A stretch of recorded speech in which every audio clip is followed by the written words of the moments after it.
देखिए, भारतीय जनता पार्टी जो 400 पार का नारा दे रही है, असल में यह है कि भारतीय जनता पार्टी और मोदी लाचार हैं, इसलिए वो प्रतिपक्ष की आवाज को दबाने के लिए तरह तरह के हथकंडे अपना रहे हैं, लेकिन उनका दाव उल्टा पड़ता जा रहा है।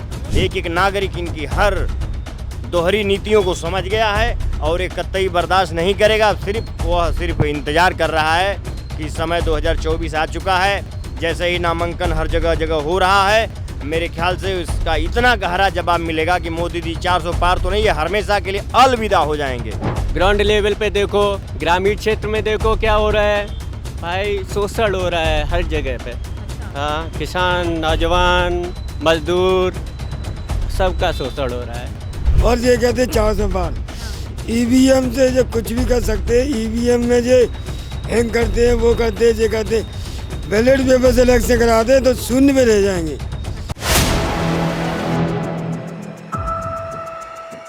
नमस्कार, मैं हूं हयात अब्बास और आप देख रहे हैं 4 PM न्यूज़ नेटवर्क। और देश में चुनावी माहौल बना हुआ है और इस चुनावी मौसम के बीच महारैली होती है इंडिया गठबंधन की दिल्ली में, जिसके बाद तो भाजपा सरकार की, मैं ये कहूँगी कि भाजपा सरकार की जो चूल्हे हैं वो शायद हिल जाती है। ये शायद यही वजह है कि प्रधानमंत्री भी दिल्ली जाते हैं और उनका एनडीए भी जुट जाता है जन रैलियाँ करने में, जनसभाएँ करने में। क्या ये विपक्ष के जो बढ़ता कदम है, इससे डर है भाजपा सरकार को? जनता क्या कुछ सोच रही है? और जिस तरह से विपक्ष का आरोप है कि जो इलेक्टोरल बॉन्ड, जो देश का सबसे बड़ा घोटाला, इस पे लगातार इसको लेकर विपक्ष भाजपा पे जो वार कर रहा है, क्या कुछ सोच रही है? और एक तरफ एनडीए गठबंधन जो कि मोदी जी 400 पार का ना दे रहा है, अब ये सब पे क्या है जनता की राय, जान लेते हैं, क्योंकि जनता ही है जो दिल्ली के सिंहासन पर बैठाएगी। खैर सर, क्या लगता है 2024 की लड़ाई आर पार की है? एक तरफ मोदी जी 400 पार का नारा दे रहे हैं, एक तरफ महागठबंधन की रैली हुई है दिल्ली में, इतना जनसैलाब। क्या देश की राजनीति का माहौल किस तरह से देख रहे हैं और क्या कुछ सोच रहे हैं? देखिए, भारतीय जनता पार्टी जो 400 पार का नारा दे रही है, असल में यह है कि भारतीय जनता पार्टी और मोदी लाचार हैं, इसलिए वो प्रतिपक्ष की आवाज को दबाने के लिए तरह तरह के हथकंडे अपना रहे हैं, लेकिन उनका दाव उल्टा पड़ता जा रहा है। पहले तो यह भ्रष्टाचार के विरोध में 2014 में सरकार बनाए, लेकिन इलेक्टोरल बॉन्ड जो चुनावी चंदा का लिस्ट सुप्रीम कोर्ट के हथौड़े के चलते आया, तो भारतीय जनता पार्टी का चेहरा जो है कि बेनकाब हो गया और भ्रष्टाचार के समुंदर में डूबी हुई जो है कि भारतीय जनता पार्टी का चेहरा जनता के सामने आया है। और सबसे बड़े शर्म की बात है कि पुलवामा की घटना 14 फरवरी 2019 को होती है और भारतीय जनता पार्टी ने प्रायोजित तरीके से फर्जी एयर स्ट्राइक पाकिस्तान में दिखाते हैं और 14 फरवरी की यह घटना होती है और 23 अप्रैल को जो है 2019 को यह पाकिस्तान की एक जो है कि पावर हब कंपनी है, उससे 525 करोड़ का चंदा लेने का काम करते हैं। एक तरफ हर मुद्दे में भारत और पाकिस्तान, हिंदू और मुसलमान ईद और दिवाली करते हैं, तो भारतीय जनता पार्टी इस समय बिल्कुल बैकफुट पर है। और आप देखिए कि इनकी हताशा का ही परिणाम है कि मुख्तार अंसारी जी को जो है कि स्लो पॉइजन दे करके जो है कि उनको बाधा के जेल में मार दिया गया और मुख्तार अंसारी की मौत के घाट उतार करके यह हिंदू और मुसलमान करने का षड्यंत्र था। लेकिन इस बार जो है भारतीय जनता पार्टी का जो है कि बिल्कुल जो है लाचारी की स्थिति में आ गई और जनता ने यह समझ लिया है कि एक तरफ केजरीवाल को चुनावी बेला में जेल में डालते हैं, दूसरी तरफ मुख्तार अंसारी की जो है जहर दे करके हत्या करने की साजिश करते हैं। और कल की जो रैली हुई है इंडिया गठबंधन की रामलीला मैदान में, लोगों को आसार नहीं था कि वहाँ पर सैलाब उमड़ गया और जनता बिल्कुल जो है परिवर्तन का मन बना चुकी है। भारतीय जनता पार्टी को 2024 के चुनाव में यह जो हमारे पढ़े लिखे बेरोजगार हमारे बच्चे हैं, किसान हैं, मिडिल क्लास के लोग हैं, वह भारतीय जनता पार्टी को जो है कि धूल चटाने का काम करेंगे, इंडिया गठबंधन की सरकार बनाने का काम करेंगे। और 2024 का चुनाव इसलिए भी महत्वपूर्ण है कि भारतीय जनता पार्टी एन केन प्रकारण संविधान को ख़त्म करके जो है गुरु गोलवलकर की बंच ऑफ थॉट्स और we or our nationhood define की जो नीतियाँ ओबीसी, एससी, एसटी, माइनॉरिटी और महिला विरोधी हैं, उन नीतियों को लागू करने का काम कर रही है। आप देखी होंगी कल की तस्वीर एक वायरल हो रही है, राष्ट्रपति को देश का प्रथम नागरिक कहा जाता है और द्रौपदी मुर्मू जी आडवाणी के घर पर जाती हैं भारत रत्न देने के लिए, वहाँ पर देश के प्रधानमंत्री नरेंद्र मोदी हैं और देश की प्रथम नागरिक को संसद की संरक्षिका जो है कि वहाँ पर हाथ धर के इस तरह से खड़ी है, तो यह पूरी तरह से जो है लोकतांत्रिक मर्यादा की सीमा को जो है भारतीय जनता पार्टी लांघ गई है। और आपको साफ तौर पर दिखाई देगा, चाहे वो कभी एक तस्वीर वायरल हुई थी पूर्व राष्ट्रपति रामनाथ कोविंद की कि वह तलवार लेकर के जैसा लगा कि चौकीदार नरेंद्र मोदी का जो है कि पहरेदारी करने का काम कर रहे हैं, और कल की तस्वीर जो वायरल हुई है द्रौपदी मुर्मू की जिस स्थिति में, इससे साफ जाहिर हो गया कि भारतीय जनता पार्टी स्त्री शूद्रोन्नत्यताम की व्यवस्था जो मनुस्मृति में है, वर्ण व्यवस्था आधारित जो व्यवस्था है, उस व्यवस्था को लागू करने का काम कर रही है। मतलब आपका कहने का मतलब है वो एक जो है एक आदिवासी समुदाय से आती हैं, इसलिए उनके साथ इस तरह की देखिए, वो राष्ट्रपति जब बनी थी और द्वारकाधीश मंदिर है दिल्ली में, उनका जो है माने सचिव, वह सचिव तो गर्भगृह में चला जाता है, द्रौपदी मुर्मू को जो है कि गेट के बाहर खड़ा कर दिया जाता है। रामनाथ कोविंद कोरी बिरादरी के, दलित बिरादरी के थे। पुष्कर में ब्रह्मा मंदिर है राजस्थान में, वहाँ उनको धक्का देकर वहाँ के पंडों ने भगा दिया। पुरी के जगन्नाथ मंदिर में गए, वहाँ पर पंडों ने सीढ़ी पर जो है कि उनको जो धार्मिक अनुष्ठान होता है करवाने का काम किया। राष्ट्रपति बनने के बाद द्रौपदी मुर्मू को संबलपुर के एक मंदिर में झाड़ू और पोछा करवाने का काम कराया गया। इसलिए इन लोगों के साथ ऐसा व्यवहार हुआ क्योंकि यह अनुसूचित जाति के और आदिवासी समाज के हैं, और भारतीय जनता पार्टी और आरएसएस जो मनुस्मृति के विधान पर आधारित व्यवस्था को लेकर आगे बढ़ती है, उस व्यवस्था के तहत नारी को जो नारी को तो सबसे गिरा हुआ ये बताए हैं। गाय उनके लिए माँ है, लेकिन नारी जो है नरक की खान वो बताते ये तो कहते हैं हमने नारी को सशक्त बना दिया। नारी को सशक्त बना दिया। जब देश की राष्ट्रपति को जो है इस स्थिति में खड़ा कर दिया तो नारी सशक्त कहाँ हो गई। बेटी बचाओ बेटी पढ़ाओ का नारा देते हैं, एक तरफ विकास दुबे अपराधी था, उसकी गाड़ी पलटी करके हत्या करा दिया, चलो मान लिया गया। खुशी दुबे का क्या दोष था, जो 2 दिन की ब्याहिता लड़की थी जिसको बाराबंकी के कारागार में 1.5 बरस तक बंद किया गया, खून की उल्टियाँ कर रही थी, अमानवीय व्यवहार जेल प्रशासन के द्वारा उसके साथ किया गया। आप यहाँ पे देखिए कि गोमती नगर के पास इलाके में भारतीय जनता पार्टी के 3 दरिंदे जो है उठा करके एक सीनियर पीसीएस ऑफिसर की बेटी को ले जाकर के सामूहिक बलात्कार का शिकार बनाते हैं। काशी हिंदू विश्वविद्यालय में जो है एक आईटी की छात्रा के साथ भारतीय जनता पार्टी के आईटी सेल के 3 दरिंदे जो है उसकी आबरू लूटने का काम करते हैं। तो ये भारतीय जनता पार्टी जो है पूरी तरह से बैकफुट पर है। और बगल का जिला बाराबंकी है, उसके सांसद उपेंद्र रावत का जो वीडियो वायरल हुआ, ये भारतीय जनता पार्टी के चाल चरित्र को उजागर होता है। उसके 2 दिन ही बाद जो है कि आप देखिए होंगे हरियाणा के एक भाजपा के सांसद का वीडियो उसी तरह से वायरल हुआ, तो उनके लिए केवल जो है ये बेटी बचाओ बेटी पढ़ाओ का नारा महज ढकोसला है, या नारी को जो है कि कुपात्र समझते हैं। और यह जनता है कि सब कुछ जानती है, और 2024 के चुनाव में लोकतंत्र, संविधान और सामाजिक न्याय की व्यवस्था को बनाए रखने के लिए जो है जनता जो है कि इंडिया गठबंधन की सरकार बनाएगी और भारतीय जनता पार्टी को धूल चटाएगी। कि ये संविधान बचाने की लड़ाई है, इसको कैसे देखते हैं आप? ये वास्तव में देखते हैं यही क्या सही साथ भी है, सामने है, पूरे देश के सामने है। संविधान खतरे में है, लोकतंत्र खतरे में है, देश हमारा खतरे में है। चीन घुस गया, लद्दाख में आप देखिए आंदोलन चल रहा है, चीन घुस गया, देश खतरे में, संविधान खतरे में, लोकतंत्र खतरे में, आरक्षण खतरे में है, महिला खतरे में है, किसान खतरे में है, नौजवान खतरे में है, पिछड़ा दलित अल्पसंख्यक खतरे में है, मानवता और सत्य बोलने वाला खतरे में है, हिंदू राम भगवान की पूजा करने वाला खतरे में है। क्योंकि ये जो बोल रहे हैं, ये देखिए घट में राम है, घट में है सूझे नहीं, लानत ऐसा जिंद, तुलसी इस संसार को हुआ मोतियाबिंद। ये तो कहते हैं भाई भाजपा जो सपोर्टर है वो कह रहे हैं हिंदू खतरे में पड़ जाएगा अगर भाजपा सरकार। ये हिंदू नहीं खतरे में पड़ जाएगा, भारतीय जनता पार्टी की कुर्सी खतरे में पड़ गई है। भारतीय जनता पार्टी की जो गलत नीतियत से धन आया है वो खतरे में पड़ गया। क्योंकि जिस दिन भारतीय जनता पार्टी जाएगी उसी के दूसरे दिन ये सब जेल में चले जाएंगे, क्योंकि इतना बड़ा धन, इतना बड़ा चंदा का धंधा। आप देखिए, एक बार सतपाल मलिक ने बताया था, पुलवामा हमला की चर्चा किए थे, देश में जोरों से चर्चा हो गई थी। उसी समय आतिक का कांड होता है।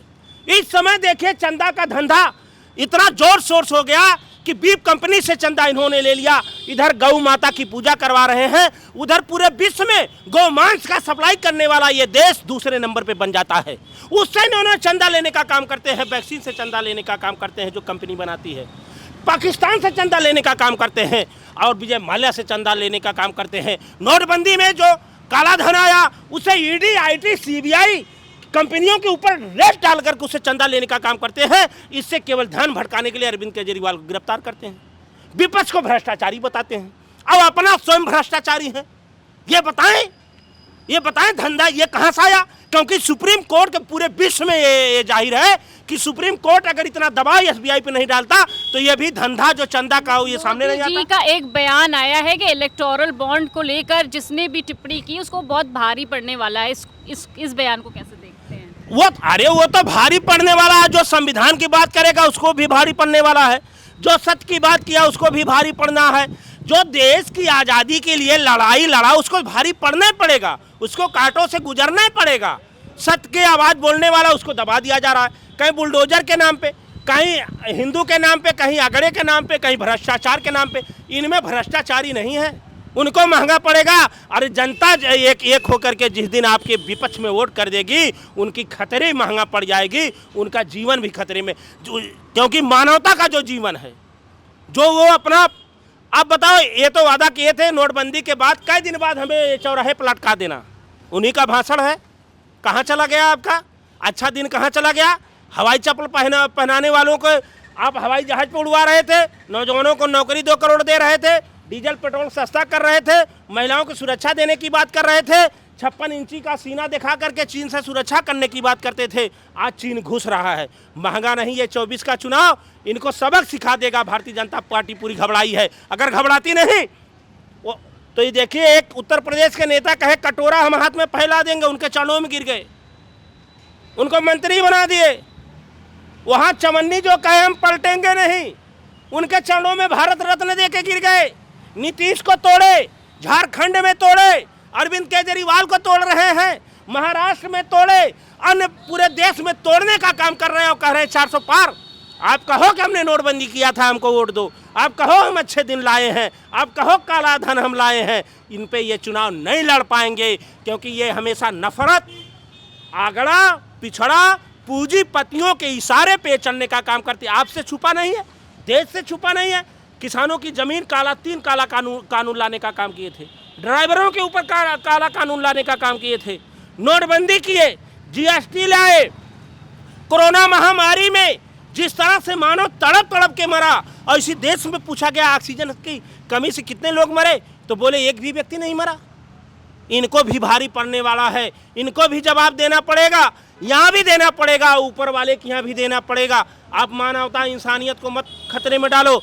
हमारी लोकतंत्र एक सभ्यता है, हिंदुस्तान गंगा जमुनी तहजीब का एक इसका रिश्ता है, उस रिश्ते में दरार मत डालो, क्योंकि ये हिंदुस्तान की आंधी है। यहाँ से गांधी निकलते हैं, जनेश या डॉक्टर राम मनोहर लोहिया हो, चाहे जयप्रकाश नारायण हो, चाहे सुभाष चंद्र बोस हो, चाहे भगत सिंह हो, चाहे असमा उल्ला खां हो, सभी लोगों के ये प्राण की आहुति दे करके देश की आज़ादी किए हैं। और ये देश की दूसरी आज़ादी का चुनाव ये 24 का चुनाव है।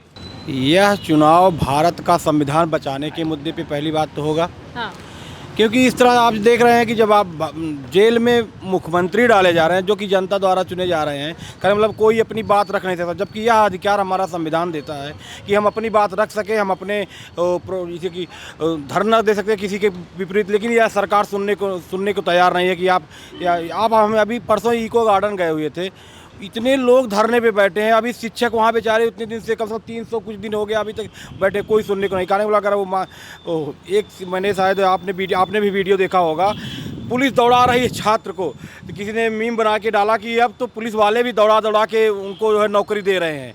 कहने मतलब हम अपनी बात नहीं रख सकते महंगाई के। और दूसरी बात ये महंगाई के ऊपर होगा, आज जो गरीब जो प्रतिदिन काम करे कामगर जो गांव में, जैसे कि अभी यहाँ शहर में भी मिल जाएंगे जो पर डे काम करते हैं, ठेले वाले हो गए, कुलचे वाले हो गए, ठेला चला के या रिक्शा चला के जो काम करते हैं, ये तो उनके शाम को शायद हो सकता है कि वो भरपेट उनको जो है कमाई के जरिए से जो है अपना घर का खर्चा चला सकते हों। तो कहीं न कहीं महंगाई जो है बड़े लोगों को, सबसे गरीब लोगों को बहुत तंग कर रही है। और शिक्षा में तो इन्होंने चौपट ही कर दिया है। हमारे घर के भी बच्चे 2 इलाहाबाद में, एक सुल्तानपुर पढ़ रहे हैं, पेपर दिए, सारे पेपर लीक हो गए। अभी वो घर वाले अभी परसों फ़ोन आए, भैया चले आओ, कुछ पियरा सरसों वरसों हो गया है, इसकी कटाई मड़ाई कर लो। अब तो इस सरकार, क्योंकि ये चुनाव तक ये कुछ नहीं करेंगे, बस मूर्ख बनाएंगे कि अब की बार कर देंगे। जो चुनाव जीते इसी में वादा करेंगे कि अब की बार तुम लोग फिर से देना, हम फिर करेंगे, फिर लीक होगा। तो काम करो, कम से कम अपने घर का खेती, हम लोग किसान के बच्चे हैं, कम से कम खेती बाड़ी हो जाए। तो किसान भी बहुत परेशान है, क्योंकि हम जानते हैं कि पहले यही यूरिया मतलब ये कहना गलत नहीं होगा कि सरकार ने मूर्ख बनाया है और युवाओं के भविष्य के साथ कहीं ना कहीं खिलवाड़ किया है, क्योंकि बार बार पेपर लीक होना, जान सकते हैं आप, सालों की मेहनत होती है, पैसे लगते हैं। सर कैसे देखते हो इस बार किस मुद्दे पर होगा चुनाव 24 में बेरोजगारी, भ्रष्टाचार, लूटपाट, ये सब तो भाजपा ने खत्म कर दिया, दावा करते हैं। नहीं, भाजपा ने दावा तो किया कि हम ख़त्म कर दिए, तो उन्हीं का तो आ रहा है बॉन्ड, इलेक्ट्रॉनिक बॉन्ड किसका आ रहा है? उन्हीं का आ रहा है ना। चंदा के नाम पे इतना बड़ा धंधा भाजपा ने किया जिसका कोई अनुमान नहीं लगा सकता। अभी तो छिपा है सब। जिस दिन ये सरकार भारत मुक्त हो जाएगा। अच्छा, आप ये मानते हैं कि भारत कैद है जो मुक्त हो जाएगा? बिल्कुल कैद है। कैद नहीं होता तो आज अपनी ताकत के बल पे वर्तमान मुख्यमंत्री को जेल में डाले हैं मजबूर करने के लिए। ये क्या मतलब है?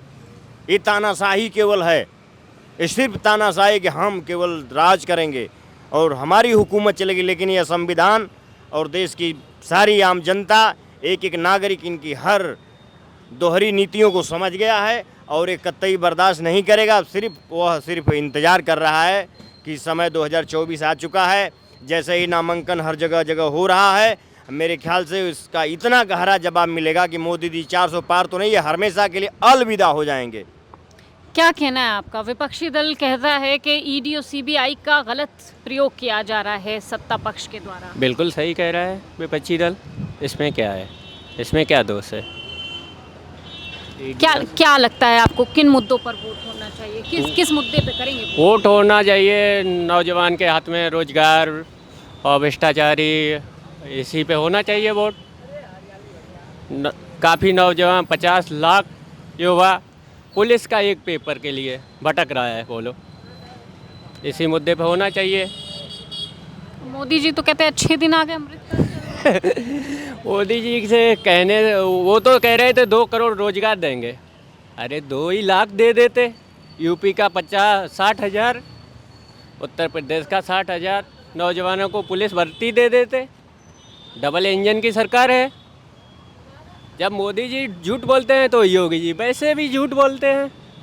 अच्छा, आप मोदी जी और योगी जी दोनों झूठ बोलते हैं? दोनों झूठ बोलते हैं, इसमें क्या है? मोदी जी ने बोला था सन 2014 में कि 2 करोड़ रोजगार देंगे। अरे भाई, 2 करोड़ की जगह ये 2 लाख ही दे देते भारत में। बुलेट ट्रेन कब से आ रही है, अभी तक नहीं आई। बोलने से तो नहीं होता है। तो सबसे बड़ा मुद्दा ग्राउंड पे होना चाहिए ना।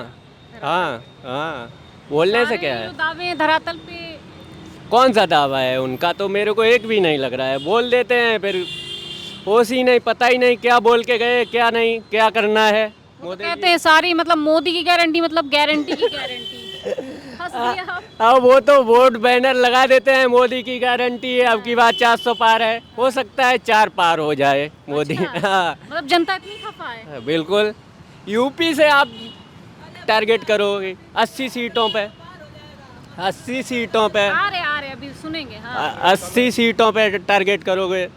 ग्राउंड लेवल पे देखो, ग्रामीण क्षेत्र में देखो क्या हो रहा है भाई। शोषण हो रहा है हर जगह पे। अच्छा। हाँ, किसान, नौजवान, मजदूर, सबका शोषण हो रहा है। क्या कहना चाहेंगे भैया, किन मुद्दों पर वोट? ऐसा देखो, बीजेपी सरकार सारे झूठे वादे कर रही है। इन्होंने 2 करोड़ रोजगार देने की बात करी। अगर 2 लाख भी दे देते, आज हमारे उत्तर प्रदेश का युवा बेरोजगार नहीं घूमता। और ये कहते 400 पार। ईवीएम से जो कुछ भी कर सकते हैं, ईवीएम में जो हैंग करते हैं, वो करते हैं, ये करते हैं। बैलेट पेपर से इलेक्शन कराते तो शून्य पे रह जाएंगे, शून्य पे। और ये बात है इस बात मुद्दे की, और ये कहते हैं क्या कि भारत अच्छा देश, ये बताइए तुमने हवाई अड्डे बेच दिया, रेलवे प्राइवेट कर दी, सब सेक्टर प्राइवेट कर दिए, तो सरकारी नौकरी आएंगी कहाँ से? जो 50,000 रुपये नौकरी करता था 10,000 रुपये नौकरी कर रहा है। आप बच्चे को IAS PCS कोई अच्छी शिक्षा दोगे, उसकी पढ़ाई का पैसा नहीं निकल रहा है। सही तो फौजी रहते हैं जवान, एक 4 साल नौकरी में एक भैंस के कीमत भी नहीं निकाल पाएंगे। बच्चों अपनी शादी क्या करेंगे? बहन की शादी, मतलब आप अग्निवीर योजना अग्निवीर योजना की अपनी शादी, बहन की शादी, पूरा परिवार कैसे पालेंगे? 20 लाख रुपए में क्या होता है? 20 लाख रुपये एक कोई बीमारी लग जाए उसमें चला जाता है।